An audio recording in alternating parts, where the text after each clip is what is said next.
Cube Radio. En direct à LCN. Cube Radio. Salut Richard. Salut Audrey. Écoute, il y a des gens qui sont pas contents contre la SQ parce que la SQ fait une campagne de sensibilisation qui vise les cyclistes. Et les gens disent pourquoi on ne parle pas aux automobilistes.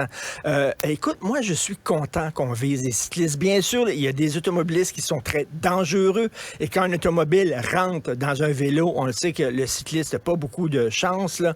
Mais par contre, je veux dire, on le sait, là, on les voit, ils font pas leur stop, ils grillent les feux rouges, les cyclistes, et c'est bien de leur rappeler régulièrement lorsqu'arrive la saison des cyclistes. Parfois, je n'ai pas arrêté, ils ont arrêté, et c'est moi qui dois mettre le frein pour les sauver.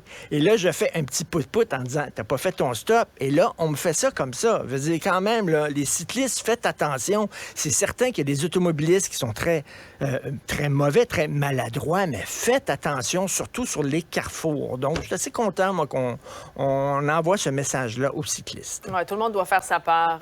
Richard, tu te poses la question, à quand un ordre professionnel des enseignants? La lumière, évidemment, la question est revenue à l'ordre du jour à la lumière de tout ce qu'on a entendu cette semaine, là, ces enregistrements d'enseignants qui tenaient des propos injurieux à l'endroit d'élèves. Parce que là, les syndicats protègent leurs membres, et c'est correct, c'est parfait, c'est leur mission de protéger leurs membres. C'est-à-dire que s'il y a un professeur qui est pointé du doigt, le syndicat doit presque automatiquement défendre son membre. Qui défend l'usager du système? Qui défend le parent? Qui défend le jeune? Ben, ça serait un ordre professionnel.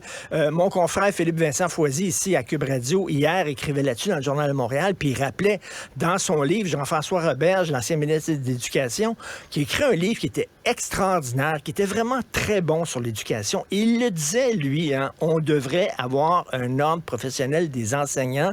Et je ne comprends pas pourquoi les syndicats semblent braquer contre ça.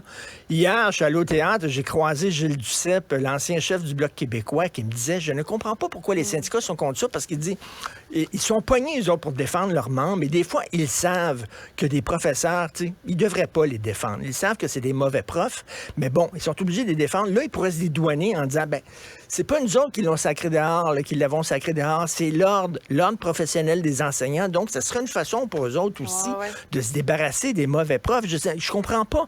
Et ils sont braqués. Et là, ben, la CAQ veut pas mener ce combat-là, veut pas se mettre les syndicats à dos.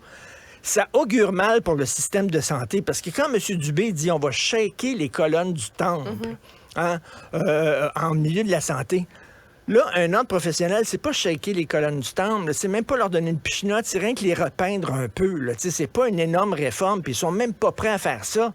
Fait qu'après ça, ils vont dire, on va mettre les corporations, les ordres professionnels, les syndicats au pas dans le milieu de la santé. Ils sont même pas capables de faire ce petit changement-là. Je trouve ça très dommage de la part des syndicats et très dommage de la part de la CAQ, mais c'est une autre promesse trahie de la part du gouvernement Legault.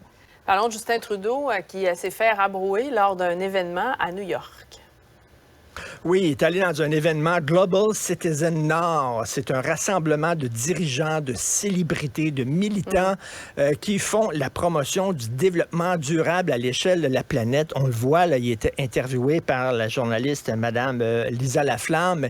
Et le problème, c'est que Justin Trudeau va là, ça fait la promotion de l'aide internationale. Il vient de couper 1,3 milliard de dollars dans l'aide internationale. Et là, il y a des gens qui disent, ben, qu'est-ce que tu fais là?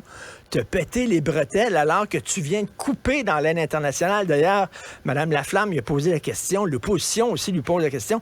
Et là, tu sais, Justin Trudeau, là, pendant longtemps, tu sais, quand il a commencé en politique, puis Trump était là, c'était un vent d'air frais. On voyait M. Trudeau avec ses chaussettes de différentes couleurs, puis avec son charme, puis tout ça. Là, il était comme ça. Puis wow, on a tombé sur le charme. Ben oui, exactement. Là, puis il faisait des beaux yeux, tu vois. Mais là, après une couple d'années, c'est comme, attends une minute, là, à un moment donné, est-ce que les bottines suivent les babines? C'est bien cute, les beaux regards, puis l'ancien professeur d'art dramatique, puis tout ça. Mais là, il a l'air comme un séducteur sur le retour un peu. Là. C'est comme on voit un peu dans ces jeux. Là, puis ça prend autre chose que des chaussettes et des belles paroles. Les gens veulent des actions. Et ces actions souvent ne suivent pas ses paroles. Et là, il fait la promotion de l'aide internationale. Il vient de couper 1,3 milliard. C'est quand même, là, il est un peu mal placé. Et je trouve que l'effet Trudeau, ça fonctionne plus sur la scène internationale. Et lui, on dirait qu'il le voit pas. Il pense encore qu'avec des petits clins d'œil et tout ça, qu'il va mettre tout le monde dans sa poche, ce n'est plus comme ça que ça fonctionne. Merci, Richard. C'était un plaisir de te parler cette semaine. Bien, c'est très bien, certainement. Puis faites attention, les cyclistes, Audrey, si tu prends le vélo, fais tes stops, arrête au feu rouge. Seulement sur les pistes cyclables, pour ma part, le vélo en ville. Merci. OK. Cube Radio.